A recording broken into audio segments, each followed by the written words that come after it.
अस्सलामुअलैकुम वरहमतुल्लाहि वबरकातुह।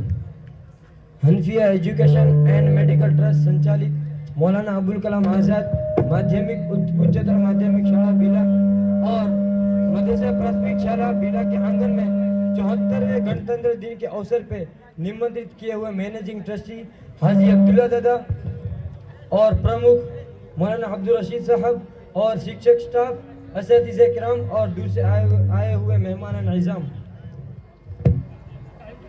जो दुनिया को सुनाई दे उसे कहते हैं खामोशी, जो दुनिया को सुनाई दे उसे कहते हैं खामोशी, जो आंखों में दिखाई दे उसे तूफान कहते हैं।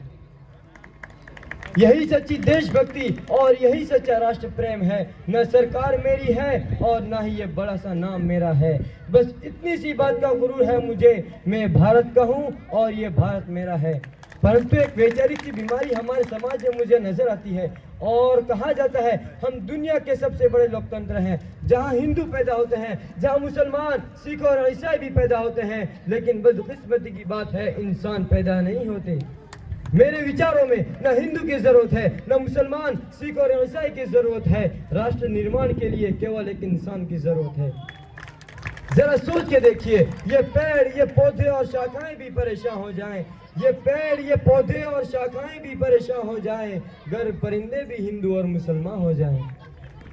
मेरे विचारों में एक शैक्षणिक बीमारी भी हमारे समाज में मुझे नजर आती है और बड़े आश्चर्य की बात है, जिस देश ने पूरे दुनिया को तक्षशिला और नालंदा जैसे विश्वविद्यालय देकर विश्वविद्यालय शिक्षण की बुनियाद रखी, आज विश्व की 100 शिक्षित विश्वविद्यालय में हमारा एक भी विश्वविद्यालय खड़ा नहीं हो पाता। वहीं दूसरी ओर देश के गरीबों को बेरोजगारी की जमात में खड़ा रखने के लिए उनके हाथ में सर्व शिक्षा अभियान का झुनझुना पकड़ा दिया जाता है। और इस बीमारी का केवल एक कारण है, वो ये कि हमारे देश की शिक्षा नीति केवल 2 तरह के लोगों के लिए बनती है, पहले वो जो विद्वान है और दूसरे वो जो धनवान है।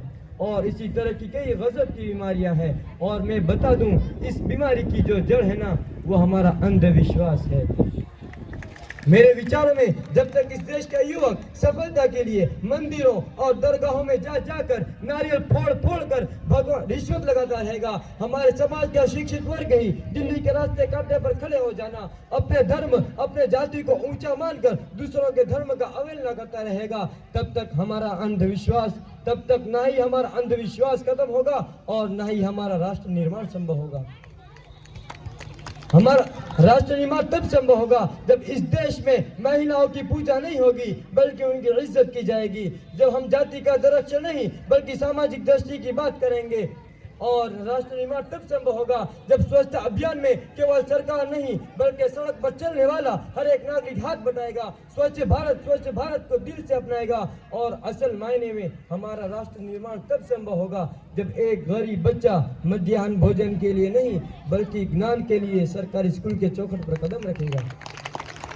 और हमारा राष्ट्र निर्माण तब संभव होगा जब एक नागरिक नैतिक रूप से सभी है, नैतिक चारित्र रूप से भ्रष्ट, मानसिक रूप से दिवालियात, धार्मिक रूप से अंधा, राजनीतिक से कंधा और स्वैच्छिक मानव के मूल्यों के आंकड़ों में जिन्न शिन्न पैबंद में अखंड भारत को खंड खंड करता रहेगा, तब तक हमारा राष्ट्र निर्माण संभव नहीं होगा। बड़ी बड़ी बातें नहीं, छोटी छोटी कोशिशें करनी होगी, क्योंकि ठोकर हमें पहाड़ों से नहीं लगती, पत्थरों से लगा करती है। हम अपनी जान के दुश्मन को अपनी जान कहते हैं, हम अपनी जान के दुश्मन को अपनी जान कहते हैं, मोहब्बत की इसी मिट्टी को हिंदुस्तान कहते हैं। और मैं सैल्यूट करता रहूंगा ये बॉर्डर पर दिन रात सुरक्षा के लिए इन जवान को, इस देश की पुलिस प्रशासन और किसान को, जो पूरी ईमानदारी के साथ पूरी लगन से मेहनत करते हैं, जिनके बिना राष्ट्र निर्माण की कल्पना करना भी असंभव सा लगता है। और मैं आज इस मंच पर पूरी जिम्मेदारी के साथ भारत का एक स्टूडेंट बोलता हूं कि हमारा राष्ट्र निर्माण तब संभव होगा जब हम सभी, मैं, आप, हम सब मिलकर अभ्यास करेंगे, क्योंकि हमारे देश की जिम्मेदारी नहीं है हमें आगे ले जाने की, हमारी जिम्मेदारी है हमारे देश को आगे ले जाने की, हमारे राष्ट्र को ले जाने की, हमारे वतन को ले जाने की। तो अंत में मैं बस इतना कहना चाहूंगा, मेरा हिंदुस्तान महान था, महान है और महान रहेगा। मेरा हिंदुस्तान महान था, महान है और महान रहेगा। होगा सबके दिल में बुलंद तो एक दिन पूरा विश्व जय हिंद कहेगा। पूरा विश्व ही क्यों, सारा जहां जय हिंद कहेगा, क्योंकि सारे जहां से अच्छा हिंदुस्तान हमारा हमारा। हम बुलबुल है इसकी, यह गुलसिता हमारा हमारा। अस्सलामु अलैकुम।